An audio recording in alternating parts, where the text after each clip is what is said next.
عليكم ورحمة الله وبركاته والحمد لله وصلى الله على النبي الكريم. The two words that we want to reduce from for today will be Allahu Waliyu. This is the part of the verse 257 in Surah Baqarah, and the verse continues to state that Allah is the friend of those who bring faith, and He takes them out from darknesses towards light. And then the verse continues on to those who do not believe. Then shaitan becomes their friend, taking them from light to darknesses. So, as a starting point, there's two levels of friendship and wilayat.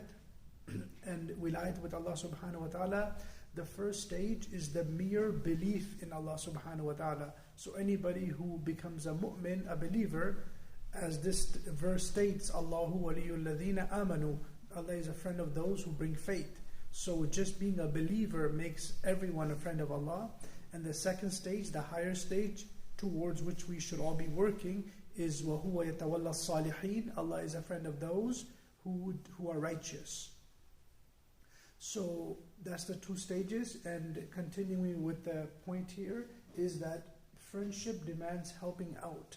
Allah subhanahu wa ta'ala wants us, or wants to help us out in our personal struggles.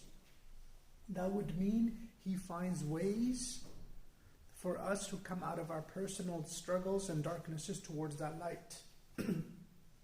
And from one stage in our spiritual life, spiritual station, to another station.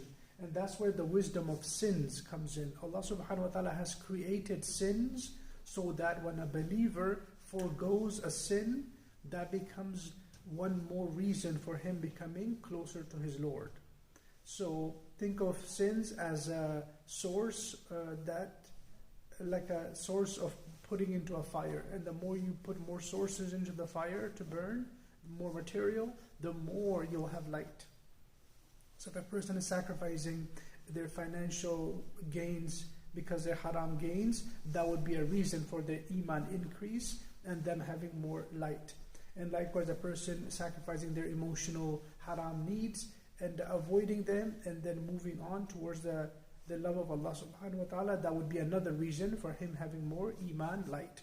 And lastly, we'll finish off with the beautiful hadith that mentions whoever lowers their gaze from something that Allah has prohibited, then Allah subhanahu wa ta'ala will put in their heart a light that they will feel.